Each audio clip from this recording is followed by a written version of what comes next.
നമ്മള് ഡ്രസ്സ് മാറുന്നത് എവിടെ നിന്നാ മിക്കു? ബെഡ്റൂമില്. നമ്മള് ഹാളിലും പുറത്തും ഒക്കെ വെച്ച് ആൾക്കാരൊക്കെ ഉള്ള സ്ഥലത്തും ഒക്കെ ഡ്രസ്സ് മാറുമോ? ഇല്ല. എന്താ കുഴപ്പം അങ്ങനെ ചെയ്താല്? Okay, good. ചെറിയ പ്രായത്തിൽ തന്നെ കുഞ്ഞുങ്ങളെ കുളിപ്പിക്കുന്നതും ഡ്രസ്സ് മാറുന്നതും ഒക്കെ വളരെ പ്രൈവസിയോടെ നമ്മൾ തന്നെ ചെയ്യാനായിട്ട് നമ്മൾ ശ്രദ്ധിക്കുക. പിന്നെ ഡ്രസ്സുകൾ വാങ്ങാൻ പോകുമ്പോഴും കുഞ്ഞല്ലേ എന്ന് കരുതി ആൾക്കാരുടെ മുന്നിൽ വെച്ച് ഒരിക്കലും ഡ്രസ്സ് മാറരുത്.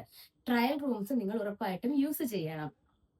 പിന്നെ കുട്ടികളുടെ ഏജിനനുസരിച്ച് അവരുടെ കാര്യങ്ങൾ മനസ്സിലാക്കുന്ന ഒരു കഴിവും ഒക്കെ കണക്കിലെടുത്ത് അവരുടെ മുന്നിൽ വെച്ച് ഡ്രസ്സ് മാറുന്നത് നമ്മൾ പതുക്കെ പതുക്കെ കുറച്ച് ഇല്ലാണ്ടാക്കണം. നമ്മൾ എത്ര പ്രൈവസിയോടെയാണ് ഇങ്ങനത്തെ കാര്യങ്ങൾ കൈകാര്യം ചെയ്യുന്നത് എന്ന് കുട്ടികൾ കണ്ടു പഠിച്ചു വെക്കും. അപ്പോൾ നമ്മൾ പ്രൈവസി അവർക്ക് മോഡൽ ചെയ്ത് കാണിച്ചു കൊടുക്കുക. ഒരു 6-7 വയസ്സാകുമ്പോഴത്തേക്കും കുട്ടികൾക്ക് അവരുടേതായ ഒരു പ്രൈവസിയും അവരുടെ റൂം, അവർ സ്വന്തമായി ഡ്രസ്സ് മാറുക, ഇങ്ങനത്തെ കാര്യങ്ങളൊക്കെ അവർക്ക് പഠിപ്പിച്ചു കൊടുക്കുക. ഓക്കെ.